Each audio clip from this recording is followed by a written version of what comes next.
என்ன நினைச்சிட்டு இருக்கீங்க ஃபெமினிசம்னா? நான் யாரு? நானும் ஃபெமினிஸ்ட் தாங்க.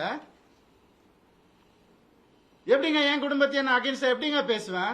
14 வருஷம் பேசலையே, பொறுத்துக்கிட்டேனே.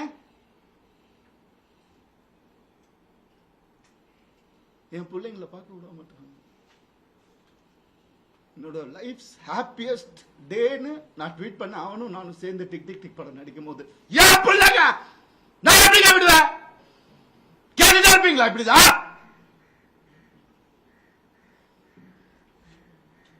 $50 லட்சம் தெரியுமா? 2 பேர் ஸ்கூல் ஃபீஸ். எத்தனை வருஷம் நான் அதை கட்டி பார்த்துட்டு இருக்கேன். அவங்களுக்கு நல்ல லைஃப் கிடைக்கணும்னு. குழந்தைங்க பத்தி, என் பாசத்தை பத்தி பேசாதீங்க. உங்க யாருக்கும் எதுவுமே தெரியாது.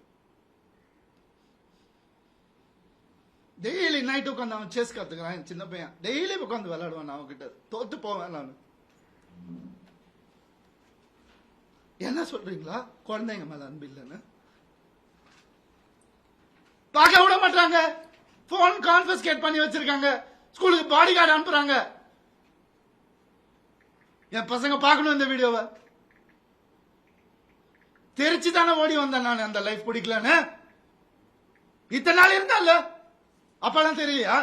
நான் அப்பெல்லாம் பார்த்துக்கல. எவ்வளவு கோடியில வீடு என்ன கேளுங்க போய் வெளியில. ஈஸியாரே சொல்லும். யாருக்காக? எல்லாம் அவங்களுக்காக தான் பண்ண. இருக்கும் போது பாத்துக்க முடியலன்னா இல்லாதப்ப மூடிட்டு இருக்கணும்.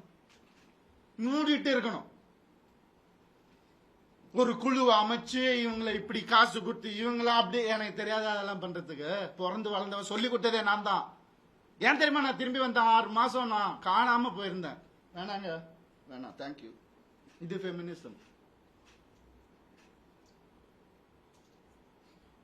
என்கிட்ட கேக்குறாங்க எப்படி அவன் வரான் பார்த்துடலாம் ஷூட்டிங்க்கு. ப்ரொடியூசர் ஆகினதே நான்.